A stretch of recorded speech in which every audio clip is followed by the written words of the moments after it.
BNF, o nosso ponto de encontro diário pela força da verdade. Olá, meu amigo, olá, minha amiga, que bom que você está aqui novamente no nosso ponto de encontro diário, esse espaço onde a gente fala muitas coisas que ninguém tem coragem de dizer. Dá só uma olhadinha nas manchetes de hoje. Musk compra briga contra Moraes, Chiquini lacra Guilherme Amado, Trump acaba a guerra e cala a boca de esquerdistas, polêmico, Tagliaferro e os áudios vazados. É isso mesmo? O jornalista traste da imprensa cúmplice brasileira. Está tudo virado, Adélio solto e Bolsonaro preso. Careca e Marcola, a desonra da toga. Generais melancias armam para cidadã norte-americana. É muita coisa que está acontecendo e uma mais suja que a outra. E eu estou aqui para te contar, te mostrar tudo o que você precisa saber sobre todas essas manchetes e mais. Agora eu vou pedir para que você se inscreva aqui no canal, clique no sininho das notificações para que você seja notificado todos os vídeos que a gente postar e todas as notícias que sair. E nos comentários eu vou pedir para que você comente o estado de onde você tá falando, o seu nome, a sua cidade, para que eu possa mandar um abraço especial no próximo vídeo para você. E como eu sempre digo, aqui nós matamos a cobra e mostramos ela morta. Eu tô rindo aqui, até peço desculpas, mas é porque eu tô vendo que a situação do Alexandre de Moraes está ficando tão insustentável. Muitos falavam que o pior que vai acontecer com ele ainda está por vir, que é a questão do Felipe Martins, os documentos fraudados, a inserção de um documento fraudado no sistema americano e depois esse documento sendo usado para prender o cara durante 6 meses, 10 dias de solitária. Isso aí vai dar o que falar, mas a cada dia que passa, nos últimos 5 dias, eu estou percebendo que a situação da cidadã americana, Flávia Magalhães, na qual Alexandre de Moraes pediu prisão para ela, porque ela criticou a STF e o Lula, e mandou a Polícia Federal nos Estados Unidos para poder ficar vigiando essa mulher numa manifestação e possivelmente prendê-la, ou seja, sequestrar uma cidadã americana em território americano, por ordem de Alexandre de Moraes. A cada dia que passa, eu estou percebendo que isso vai ser terrível, cara. E esta vai ser a batalha que vai derrubar o ditador do Brasil. E aí a Flávia Magalhães estava dando uma entrevista agora no Cláudio Dantas, e eu estava aqui acompanhando, e aí ela fala, esse trecho aqui é uma informação que, porra, meus amigos, Elon Musk entrou no jogo e vai oferecer os advogados dele para ajudar a Flávia Magalhães. Sabe por quê? Porque o Elon Musk sabe que esse é o ponto. Lembra que ele falou que um dia Alexandre de Moraes vai estar atrás das grades? O Elon Musk percebeu que este é o crime que realmente vai condenar Alexandre de Moraes. Aí eu quero que você entenda uma coisa, antes de escutar o vídeo. Alexandre de Moraes condenado por conta disso, ele entra para a lista vermelha da Interpol. Ele não vai poder ir para lugar nenhum do mundo mais. Aí a lei Magnitsky vira fichinha. Aí o cara vai ser procurado pela Interpol. Vamos lá, vamos ver isso aqui. E me acompanharam nessa minha aventura, né? E nós fomos pro escritório do X, lá em Washington DC. Uma coisa assim, Cláudio, eu nunca entrei num lugar tão magnífico na minha vida. Eu achava que eu tava em 2100 já, sabe? Aquela coisa tecnológica, aquela coisa... Você olha assim, meu Deus, eu nunca imaginei que eu ia conhecer um lugar desse. E eles sentaram naquela mesa redonda e começou a chegar os advogados, eu contando a minha história, desceu uma tela da parede, assim, e apareceu o sênior, né? Porque aqui, a última palavra de um escritório de advocacia é o do mais velho, é do sênior, né? E desceu ele falando na telona lá, o sênior do escritório de advocacia, impressionadíssimo com o que eu estava falando. Ele disse, você é uma honra, olha só, ele falou, é uma honra falar com você, é uma honra, Flávia, conhecer uma mulher tão corajosa. Você aqui nos Estados Unidos, você está protegidíssima. Você aqui é o nosso orgulho. Você aqui, ninguém toca em você. E ai de uma pessoa que tocar em você aqui na América. E com isso aqui, esse documento aqui, acabou, Cláudio. A gente não eu precisava de provas. E agora eu tô com uma pasta de provas. É assustador, Cláudio. É assustador o que está acontecendo. Os documentos que ela está se referindo, os documentos do mandado de prisão dela, e que o Alexandre de Moraes acionou a Polícia Federal em Miami para vigiar ela e talvez sequestrá-la. É assustador. Impressionante. Chiquinho, por favor. Eu preciso fazer um manifesto. O Brasil acompanha o Cláudio Dantas, tá? E nós estamos vivendo uma situação sui generis. Veja o que nós vivemos na semana passada no Brasil. Eu sei que você vai querer falar disso, Cláudio, tá? De repente, advogado até ser destituído do processo. Isso aí foi um absurdo mesmo. Mas vamos lá. Elon Musk entrou na briga do lado da brasileira, naturalizada americana, cidadã americana, que teve um pedido de prisão emitido para Alexandre de Moraes, no qual ela tem documentos que mostram que o Alexandre de Moraes acionou a Polícia Federal para vigiar uma cidadã americana, lá em Miami. E depois, para trazer ela, sequestrar, prender essa cara. Meus amigos, eu vou falar assim, a situação do Alexandre de Moraes está só pior a cada dia. Não tem como. Ele vai acabar sendo condenado pelo tribunal americano. Com as provas que eles têm lá, não tem como, cara. Não tem como. Primeiro tem o Felipe Martins, mas o Felipe Martins ele pode até se safar no sentido de que coloca a culpa em alguém, né? Alguém vira o laranja dele e Fábio Shore, por exemplo, assume a culpa. Mas nesse caso tem a assinatura dele decretando a prisão, mandado de prisão de uma cidadã americana. Olha que loucura. Ela nem podendo se defender por conta de uma postagem na rede social. Nossa, ele foi longe demais. Ele foi longe demais. E isso aí vai dar ruim para ele, viu? Vai dar ruim, que ele vai ser condenado na justiça americana, o CPF dele. Né? Não adianta vir com papo de soberania nem nada disso, ele vai ser condenado e aí ele vai entrar na lista da Interpol. Aí eu quero ver como é que vai ser a situação do Alexandre de Moraes, né? Com Magnitsky, sem receber dinheiro, sem poder ter conta do banco, sem cartão de crédito, sem poder viajar para as universidades internacionais falando como ele é o defensor da democracia. A justiça está começando a querer se materializar. Vamos lá, vamos torcer para que isso aconteça.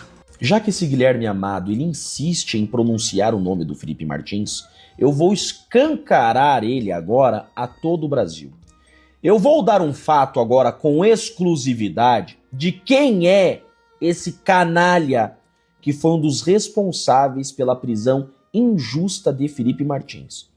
Todos sabem que ele utilizou o token do jornal Metrópolis para fazer uma matéria falsa que deu causa à prisão de Felipe Martins. Mas não para por aí. Olhem só o que o Brasil vai saber agora. No mesmo ano que esse indivíduo fez isso, a ONG que ele é diretor recebeu 400 mil reais da USAID. Exatamente isso. Agora, será que ele fez essa matéria a pedido da USAID? A pedido do próprio Metrópolis? Fato é que você será processado. Não tenha dúvida que você será processado e todos que o auxiliaram, seja essa ONG, seja o Metrópolis, seja quem for, serão processados também. A conta vai chegar para você, cidadão. Brasil, vejam isso.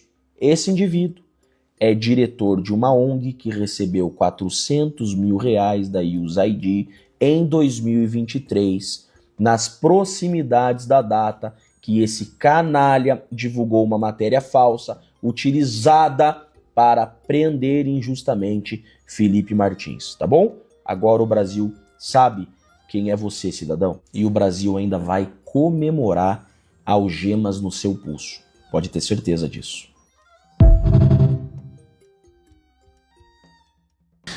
Tem uma coisa muito estranha acontecendo, acho que a minha internet está estragada. Eu tô desde ontem procurando postagens da esquerda, daquelas pessoas que foram para as ruas a favor da Palestina, contra Israel, celebrando o fim da guerra. Eu não encontro nada, em lugar nenhum. Todas aquelas pessoas que colocavam aquele pano lá do Hamas, ou a bandeira da Palestina, ninguém está falando nada sobre o fim da guerra, celebrando, né? Afinal de contas, vidas inocentes serão salvas agora. Nada, zero. Curioso, né? Parece até que eles estavam apoiando os terroristas e a Palestina, não porque eles gostam de palestinos, não, mas é porque esse povo estava matando judeus. A impressão que dá é essa. E também porque foi o Donald Trump responsável pela pacificação, né? Se tem alguém que conseguiu, que foi o responsável pelo fim dessa guerra, todos nós sabemos, foi diretamente Donald Trump. Quem diz isso é o próprio Netanyahu. Mas vamos lá. O que acontece agora? Vai ser a troca, né? Israel vai devolver os terroristas para a Palestina e os terroristas vão devolver os reféns para Israel. Esta, para mim, já mostra a diferença entre os dois lados. Primeiro, esses daqui são as 20 pessoas, os 20 judeus que estão sendo devolvidos hoje, né? E nenhum dele é criminoso, nenhum dele é soldado, são pessoas que estavam ou na sua casa, ou que estavam numa festa, a festa nova, né? E viram seus familiares assassinados, viram suas irmãs sendo estupradas e... Bom, agora estão sendo devolvidos depois de mais de 2 anos como reféns. Tá? Eram 48, só que só 20 está voltando com vida. Sabe por quê? Porque 28 foram executados enquanto estavam em cativeiro. 28 foram executados. Nenhum foi executado nos presídios de Israel, tá? Nenhum terrorista do Hamas que foi preso cometendo crime foi executado ou torturado nos presídios de Israel. Agora, quando Israel devolve os terroristas, que esse nome tem que ser usado no mais profundo sentido da palavra, tá? São 2.000 terroristas que serão devolvidos para a faixa de Gaza lá, da Palestina, né? Quando eles são devolvidos, olha como que os palestinos, os moderados, recebem os terroristas de volta. O importantíssimo da história recente da humanidade, nós temos imagens agora de Gaza, são imagens ao vivo, eles estão recebendo em Gaza quase 2.000 prisioneiros palestinos que foram libertados pelos israelenses. O acordo previa essa libertação, a troca dos reféns pela libertação de prisioneiros palestinos. Lembrando, terroristas, essas pessoas foram presas matando judeus, matando inocentes. É o povo do Hamas. Isso que eles chamam de prisioneiros, são terroristas. Olha como que eles são recebidos. As imagens são da fronteira com o Egito, da região de Khan Yunis, ao sul de Gaza. São vários ônibus, portanto, tinha muito prisioneiro palestino em território israelense. Essa devolução acontece também agora com os festejos palestinos. Muitas famílias também que se reúnem e se reencontram. Você entendeu isso? Você percebe a diferença? Enquanto um lado devolve reféns, nem metade, porque mais da metade foi executada em cativeiro, o outro lado devolve os terroristas que foram tratados com dignidade. Nenhum foi executado. Olha que curioso. Só que aí a situação complica. A situação da faixa de Gaza está assim agora. Os terroristas do Hamas trocaram o nome agora e eles se autonomearam agentes da paz de Gaza, tá? Eles são os agentes da paz de Gaza. Agora eu quero te mostrar um pouquinho sobre esses tais agentes da paz de Gaza. Hamas ataca palestinos durante cessar-fogo. Sabe o que o povo do Hamas está fazendo? Eles estão andando pelas ruas da faixa de Gaza, estão espancando os palestinos. Agora, o terror dos palestinos não é Israel, não. É o próprio Hamas que a esquerda mundial tanto apoiou. Tá aqui, ó. Forças de segurança interna do Hamas voltaram às ruas da cidade de Gaza no sábado 11, em meio ao cessar-fogo mediado pelos Estados Unidos, entraram em confronto com palestinos, clãs que se opõem ao grupo terrorista. Segundo o canal, o Serviço de Segurança e a Resistência estão conduzindo uma campanha em grande escala em todos os territórios da faixa de Gaza, do norte ao sul, para localizar e prender colaboradores e informantes. O que eles vão fazer agora? Agora o Hamas está andando lá em Gaza, lá na Palestina, que a esquerda tanto apoiou e tal, estão espancando e aterrorizando os palestinos. Os palestinos agora estão nas mãos de um grupo terrorista. Mas tudo bem, é o que a esquerda tanto queria, não é não? Era para isso que eles estavam tanto lutando. Gente, impressionante. Eu não vi nada de celebração. Os palestinos agora sim vão sofrer muito nas mãos do Hamas, que agora quer trocar de nome. E os reféns judeus que estavam na Palestina, nem metade volta vivo. E os que voltaram vivos foram torturados, foram obrigados a cavar a própria cova e filmar isso e mandar para Israel, mandar para o resto do mundo. Vai lá, esquerda, celebra isso que está acontecendo. Terroristas sendo recebidos com festejo, com celebração. Celebra, festeja isso aí, vai. Posta aí nas suas redes sociais, porque a impressão que está passando é que tudo não passou de um teatro para apoiar um grupo que quer matar judeu. Agora, por que a esquerda apoia tanto os muçulmanos, esses terroristas, mas não está nem aí para os cristãos que estão morrendo, os cristãos que estão morrendo na Nigéria? Por que eles não apoiam outras religiões? Sabe por quê? Eu vou te explicar por quê. Porque os muçulmanos, essa religião, odeia cristão e judeu. É por isso. Como eles odeiam cristãos e judeus, eles vão ser apoiados pela esquerda, mesmo também eles odiando homossexuais, trans, né? Toda a política, toda a ideologia da esquerda, eles odeiam também. Mas como eles odeiam cristãos e judeus, então a esquerda vai apoiar eles. Você não vai ver a esquerda apoiando os hindus, os monges tibetanos, não, nenhuma outra religião, tá? Porque eles não odeiam cristãos e judeus. Cuidado, porque você pode estar sendo condenado à morte. E se tornaram públicos as minhas mensagens para o Sérgio Tavares: não divulga essa porra, não divulga essa porra, não divulga essa porra. Tem um trecho dessa conversa sua com o Eustáquio em que você fala assim, é uma coisa meio enigmática, mas você o Figueiredo até me falou de 1 milhão de arrecadação, etc, etc. Pode falar aí para o público, nesse tempo todo em que nós nos falamos, já vem bastante tempo aí, alguma vez eu falei alguma coisa sobre dinheiro para mim, arrecadação ou qualquer coisa do tipo? Um tempo atrás, você lembra da situação que a gente tinha conversado? Aí eu, muito preocupado com questão financeira, sempre te deixei bem claro isso. A minha preocupação nunca foi comigo, sempre foi com a minha família. Eu, como qualquer coisa, vivo qualquer coisa.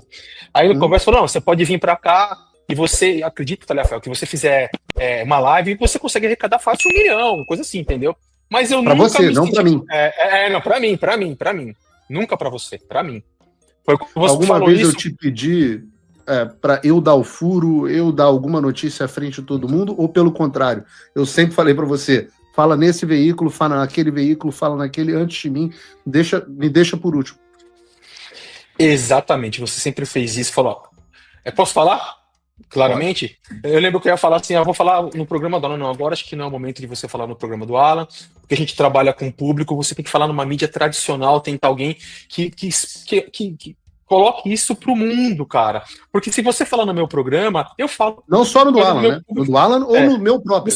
No seu. Você falou no seu. Se você falar no meu programa agora, talvez a denúncia que você está fazendo, Taliaferro, não vai ter tanta força, porque eu sou de direita e meu programa ele é voltado para um público de direita. Então, quando você fala numa mídia tradicional, não tem... Teoricamente não deveria, né, Figueiredo? Não tem lado A, não tem lado B, e vai para frente.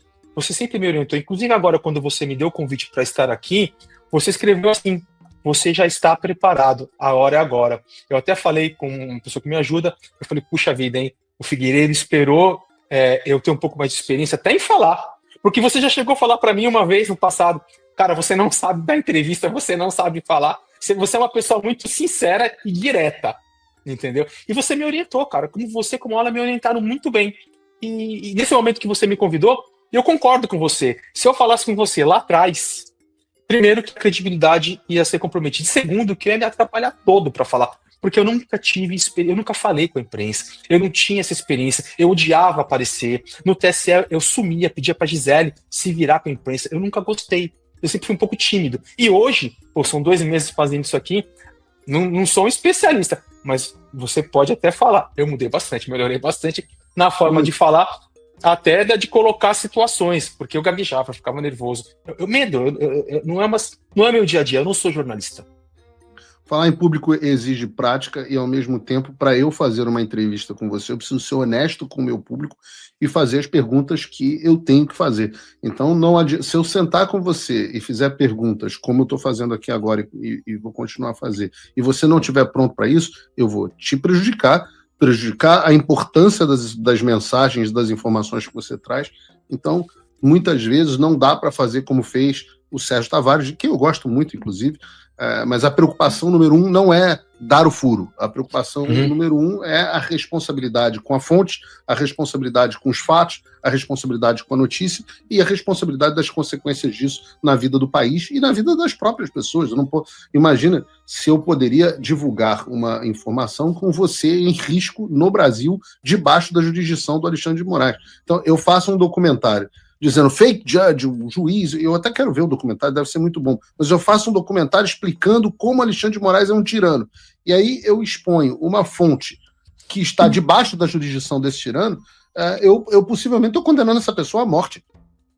Né? Sim, então a gente tem naquele momento, e nós nos falamos, Eu falei, cuidado, porque você pode estar sendo condenado à morte. E se tornaram públicos as minhas mensagens para o Sérgio Tavares, não divulga essa porra, não divulga essa porra, não divulga essa porra. E ele insistindo que tinha que divulgar, porque era o desespero de aparecer, de se divulgar, de não sei o quê, porque senão ia ficar mal para ele, alguma coisa do tipo. Então eu fiquei bastante revoltado naquela época. Algumas pessoas não entenderam, acharam que eu estava querendo...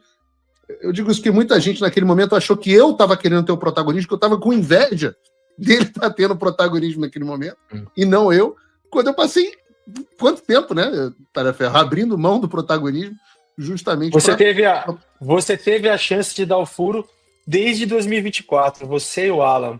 Eu me recordo até desse episódio, ô Figueiredo, que eu contei pra você viu o que ele tinha feito, você falou escroque, nunca esqueço isso, aqui é escroque. É o apelido dele, Oswaldo Escroque. Você falou ainda assim, eu não concordo com o que você fez, me criticando, eu não concordo com o que você fez, sou contra, não sei o quê, mas eu tenho que falar que ele não poderia ter feito isso com você, com fonte não se faz isso, ele foi antiético, uma coisa assim, entendeu? Nunca me esqueci daquelas palavras que você me disse, aliás, de várias que você me disse, você vem me orientando a me tornar um pouco melhor em postura. Você sabia que 42,8% da população brasileira reconhece que a maior ameaça para a nossa democracia hoje é o judiciário? E quando se fala judiciário, entenda-se STF, entenda-se Alexandre de Moraes. Como que pode nós chegarmos a um nível tão alarmante de pessoas que reconhecem que a ameaça à nossa democracia, à nossa Constituição, é justamente a instituição criada para protegê-la? Quer que eu te fale uma pergunta? Eu só não entendo por que não é maior esse número. Se nós estamos numa ditadura, por que não é 60%, 70%, 80% das pessoas reconhecendo que o STF, o Alexandre de Moraes, instauraram uma ditadura no nosso país? Porque eles têm uma parceria muito forte com um membro, um braço dessa organização criminosa, que é a extrema imprensa brasileira.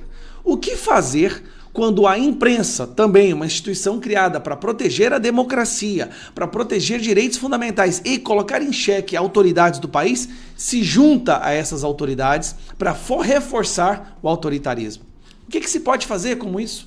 Eu já fui vítima dessa extrema imprensa várias vezes, mas teve um caso agora que superou todos os limites, que é este cidadão aqui. Esse verme chamado Guilherme Amado, que hoje está mais para Guilherme Odiado. Este cidadão foi cúmplice na prisão de Felipe Martins. Isso aí você já deve saber. Ele fabricou uma história que ele recebeu, né, dessa pessoa aqui, ó, dessa cidadã, essa pessoa que é a bruxa Letícia Salorenzo. Eu chamo ela de bruxa porque é assim que os membros da censura do TSE do Alexandre de Moraes a chamavam. O apelido dela era bruxa. O objetivo dela era fabricar histórias e passar para jornalistas, para que jornalistas pudessem perseguir amigos e pessoas próximas ao Bolsonaro. Dito isso, Guilherme Amado soltou uma matéria que é a maior vergonha do jornalismo brasileiro, que é essa matéria aqui, que levou à prisão de Felipe Martins. Investigado, Martins teve entrada registrada nos Estados Unidos e depois evaporou. Bom, você já sabe, Felipe Martins nunca saiu do Brasil, nunca pôs o pé nos Estados Unidos nesta data, né, em dezembro de 2022, não estava no avião, conseguiu provar isso por diversos momentos, mas ele foi preso e ficou preso 6 meses por conta dessa matéria. Tá, Gustavo, como é que você pode falar que foi essa matéria? O Alexandre de Moraes disse que não foi por causa dessa matéria, o Fábio Schor disse que não foi por causa dessa matéria, o Gonê disse isso. Ao analisar o pedido, Gonê defendeu a decisão que decretou a prisão de Martins, destacando que o despacho está suficientemente fundamentado e que no momento em que foi proferido o ex-assessor de Bolsonaro não foi encontrado em seu endereço habitual e havia a notícia, olha a notícia aqui, havia a notícia de que teria seguido para os Estados Unidos, ou seja, supostamente ele teria tentado fugir. Aí só que depois, vem a parte curiosa, Alexandre de Moraes, o Gonê, entendeu que o Felipe Martins não tinha ido para os Estados Unidos, que era uma mentira do Guilherme Amado, que é um braço direito ali da ditadura. Ele entendeu, olha, a geolocalização do GPS do celular dele provava isso, a Latam provou isso, ele pedindo iFood no celular dele provou isso, Uber provou isso, vários documentos provaram isso. Aí o que o Gonê teve que acabar fazendo? Opa, tá aqui não, aqui ó. PGR entende que o quadro inicial sofreu modificação, o que permitiria uma reanálise da prisão de Felipe de Martins. O chefe do Ministério Público Federal aponta que o ex-assessor comprovou que não deixou o país em dezembro. Mesmo assim, Alexandre de Moraes manteve ele preso 10 dias numa solitária, sofrendo tortura para que ele inventasse uma denúncia contra Bolsonaro. O objetivo era esse. Era torturar Felipe Martins para que ele inventasse algo contra Bolsonaro. Porque o que o Cid tinha falado não era o bastante. Depois de 6 meses, sem conseguir arrancar nada dele, debaixo de tortura, privação de sensorial, em uma cela solitária por 10 dias e 6 meses preso, eles foram obrigados, porque a situação já tinha passado todos os limites, eles foram obrigados a abandonar essa ideia, porque não tinha como mais, eu ter que ficar só com a denúncia do Cid, na qual ele mesmo depois falou que foi pressionado a falar aquilo, que nada do que ele falou era verdade, que o julgamento já era... Você já sabe, eu não preciso te falar isso. Só que eu quero voltar de novo nesse traste aqui. Este cidadão é um verdadeiro traste. Essa pessoa tinha que estar presa. E aqui é ele falando sobre a operação que prendeu o Felipe Martins, que ele sabia que era mentira. Ele sabia que era mentira. Isso nunca pode ser esquecido. Olha ele falando. Olá. A Operação Tempus Veritatis é a maior operação já feita contra o bolsonarismo, pelo menos a cúpula do bolsonarismo no país. 16 militares, aliados importantes do Bolsonaro, o próprio Jair Bolsonaro, são alvos dessa operação e, sem dúvida, entra para a história. Porque ela é um divisor de águas na forma como o Estado brasileiro lidou com militares golpistas, pelo menos no período democrático. O que a gente viu acontecer, o que a gente está vendo acontecer nessa manhã, deveria ter acontecido ainda no governo Bolsonaro, quando o general Heleno soltava nota ameaçando tomar medidas imprevisíveis contra o STF, quando o Bolsonaro fazia diversos gestos demonstrando que podia dar um golpe e colocando medo nas instituições brasileiras, ou melhor, tentando colocar medo. Porque a gente chegou até aqui e a gente viu que as instituições existiram. A gente está contando tudo na... Ele nunca foi de gravar vídeo sobre as coisas, ele gravou esse vídeo, sabe por quê? Porque ele foi um dos articuladores dessas prisões ilegais. Esse traste, isso aqui, cara, é o retrato. Adélio solto, Bolsonaro preso. Esquisito, né? O Adélio Bispo, aquele que atentou contra a vida do Bolsonaro com a facada, está para sair da cadeia. E o Bolsonaro, enquanto isso, preso com policiais no quintal dele. Tá certo isso? Vamos conversar sobre esse assunto? Eu sou André Marcílio, advogado, professor de Direito Constitucional, e já peço a você que se inscreva aqui no canal e depois de deixar o seu comentário no chat, fecha o chat, clica no joinha, porque assim o conteúdo é distribuído para mais gente, porque o algoritmo entende que foi relevante para você quando você clica no joinha e ele fala, opa, vai ser relevante também para os outros, vou distribuir para todo mundo, e assim você ajuda a gente, faz parte aqui cada vez mais efetivamente da nossa comunidade. Bom, o Adélio está sob avaliação, ele passará por algumas avaliações e etc, e talvez soltem o Adélio nas ruas. Algo que eu acho moralmente, ainda que do ponto de vista jurídico, judicial, o cumprimento de pena já esteja na hora dele poder sair e etc.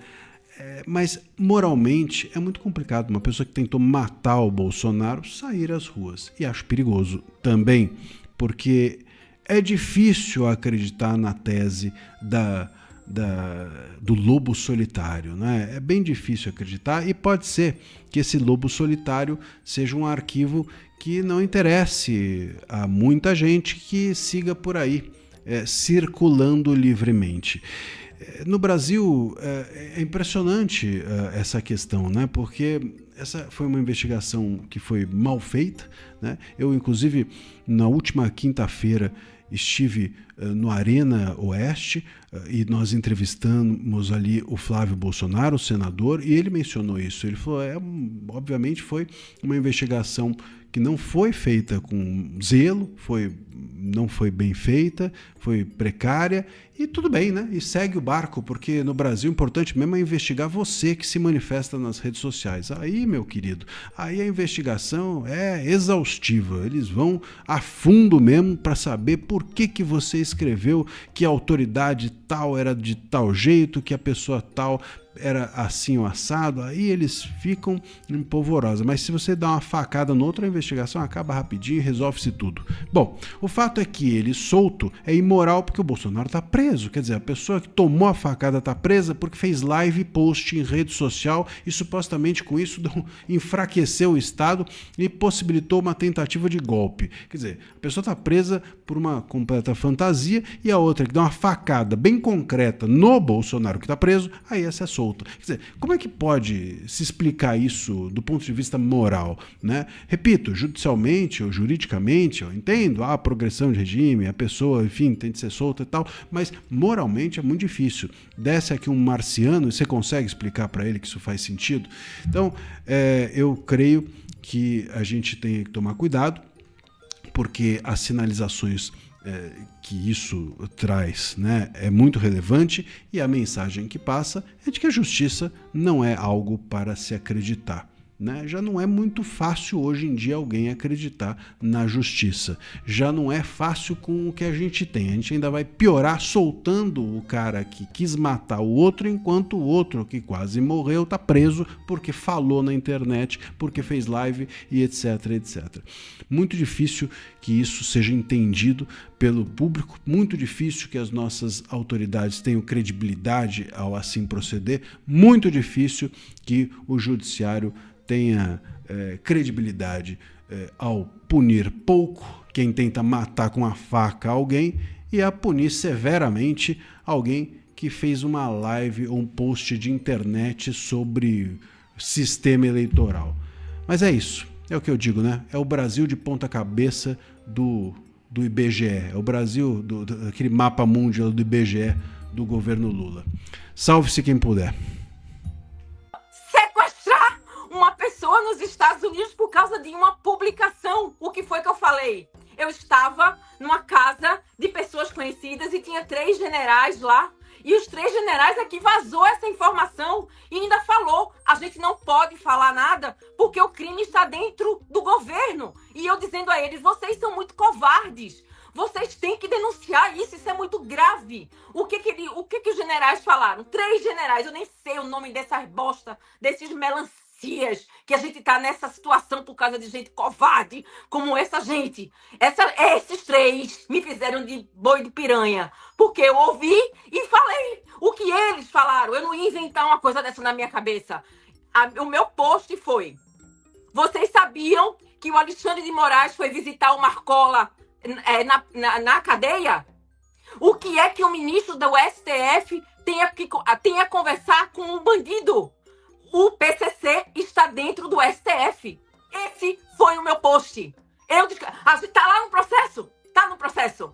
Se isso fosse mentira, ele ia mobilizar o Brasil, o governo, uma cúpula de bandidos para me sequestrar nos Estados Unidos por causa de uma mentira. Que ele diz que é mentira, que pelo jeito não é. Porque o que ele tem a esconder? Por que ele não vem? Por que ele não me processou? Por que ele não falou que era mentira? Por que ele não fez... Como é que fala aquele negócio? Injúria, né? Difamação. Me processa. Ele não fala que é mentira? Me processa. O cara me meter na prisão, cancelar meu passaporte, mandar jagunços me sequestrar pra saber, sabe lá o quê? Fazer o quê comigo? Me matar? Sumir comigo? Me meter numa prisão pra eu apanhar, porque eu ia apanhar até morrer dentro de uma prisão. O cara mandou me sequestrar. Mandar a Polícia Federal aqui me sequestrar. Cara, o que eu posso falar mais? Completamente absurdo. Tá aqui o documento. Dr. Paulo está com um book de provas, de assinaturas, de pessoas envolvidas. Alexandre de Moraes, o Bonet e vários outros delegados da Polícia Federal. Como assim? Você usar o poder público, dinheiro de impostos do brasileiro, para mandar sequestrar uma pessoa. Qual crime que eu cometi? O que foi que eu fiz? O que é que eu fiz? Flávia, e você ainda é cidadã americana, né? O que torna a situação ainda mais grave. E eu queria entender uma coisa. O Dr. Paulo Faria falou algo, já comentou alguma coisa com você sobre abrir um processo, né, aqui nos Estados Unidos para averiguar toda essa situação, porque o que a Polícia Federal fez, que você está contando aqui para a gente, trazendo essa denúncia, é completamente ilegal. Doutor Paulo vai chegar hoje em Washington, D.C., foi chamado, o governo americano já sabe de tudo. Quando eu soube disso, eu entrei direto, mandei direto pro Paulo Figueiredo. Alan, eu te peço perdão, eu fiquei tão desesperada, eu ia mandar para você, eu ia mandar tudo para você. Doutor Paulo pediu para eu não mandar para ninguém. Quer dizer, eu não mandei nada pro Paulo, eu só falei, Paulo, pelo amor de Deus, escuta, doutor Paulo, eu não posso falar. Doutor Paulo me proibiu de falar. Por favor, escuta, doutor Paulo. Paulo disse, eu tô de férias, Flávia, eu não posso falar por telefone, mas por mensagem eu posso. Eu mandei mensagem para doutor Paulo, isso era meia-noite. Era meia-noite. Mandei mensagem para doutor Paulo, entre em contato com o Paulo Figueiredo amanhã por mensagem, ele não pode receber ligação. Pelo amor de Deus, o governo americano já sabe, o governo americano já tem tudo em mãos. Tudo em mãos. Doutor Paulo está chegando em Washington, D.C., eu tô indo me encontrar com ele essa semana. E eu tô assim, congelada. Alan, eles iam me levar para longe do meu filho. Eu só tenho um filho. Você se sente segura aqui nos Estados Unidos? Nos Estados Unidos eu me sinto segura, claro. Mas tem essa gente entrando aqui ainda. Eu tenho meu filho, Alan. Esse é o terror, né, que o Alexandre de Moraes provoca. A tortura, né? Muita gente não sabe o que é tortura. Algumas pessoas pensam que a tortura ela é apenas a tortura física. Né? Mas a tortura psicológica, ela também é tortura. E é linguagem técnica, gente. Não é brincadeira isso, não é figura de linguagem. Alexandre de Moraes é um torturador. Não sei mais o que vem primeiro. Porque a gente está falando de Congresso, Hugo Mota, Alcolumbre, sobre dosimetria, que nem sabe se pauta, anistia. Eu já tenho defendido a ideia de uma provável e possível anulação de tudo que a gente está vendo e vivendo no Brasil por conta desses absurdos. Veja, o caso da Flávia é diferente do caso do Felipe Martins, mas tudo converge para um setor do poder judiciário, tudo converge para uma única pessoa, ou seja, nós temos algo, né, que transcende a razão, que coloca em xeque alguém que ainda tem uma caneta pesadíssima, né, na estrutura de poder no Brasil e que está sendo confrontado, e agora pela justiça americana.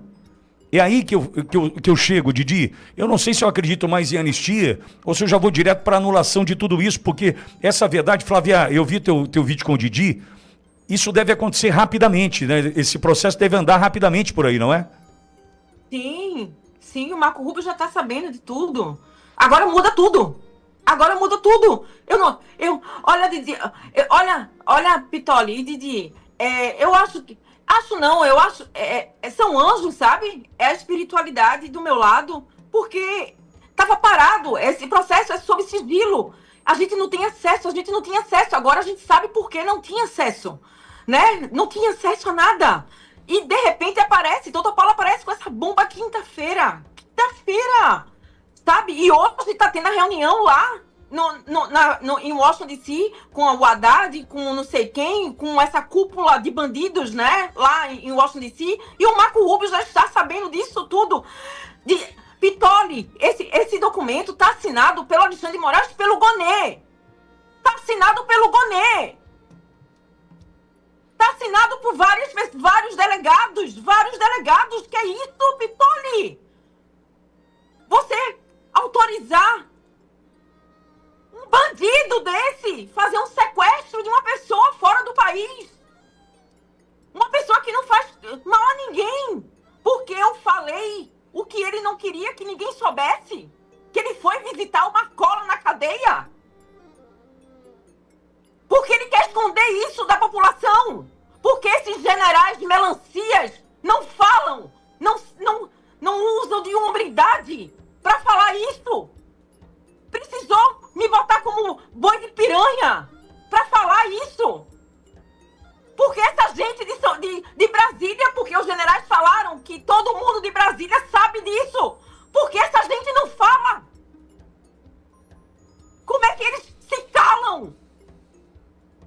Se o Alexandre de Moraes foi falar com o Marcola dentro da cadeia, não é o Marcola que é o bandido, não é ele.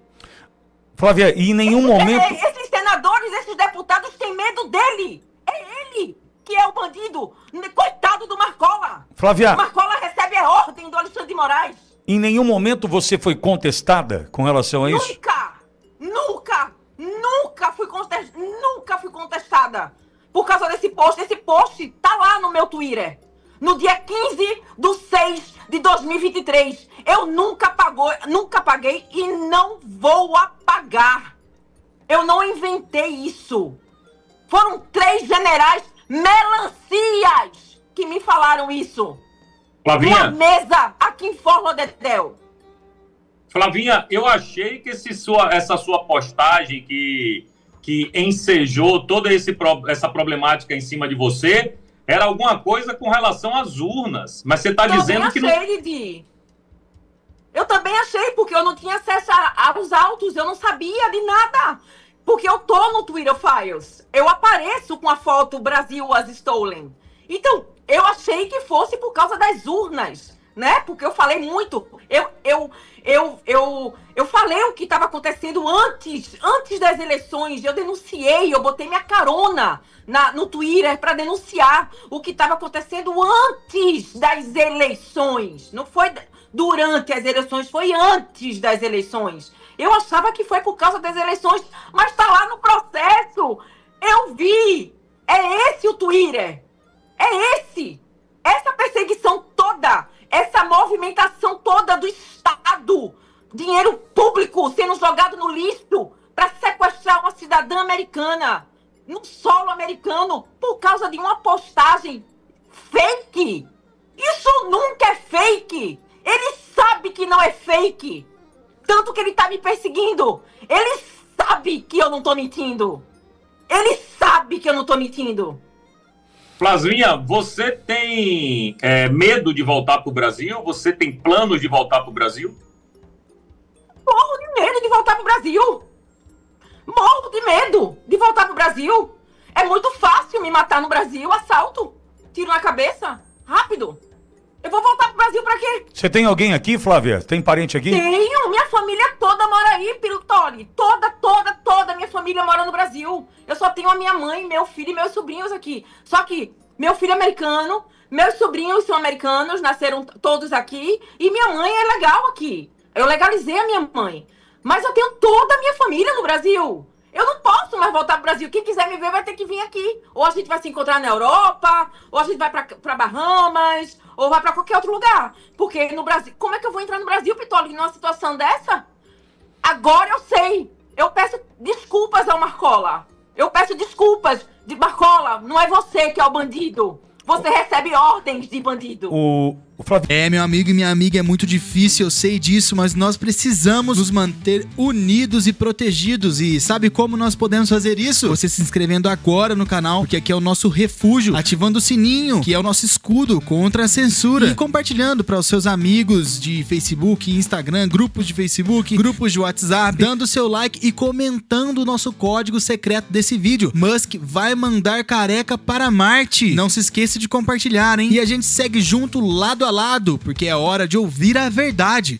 O despertar se chama Brasil Nova Força. BNF, o nosso ponto de encontro diário pela força da verdade.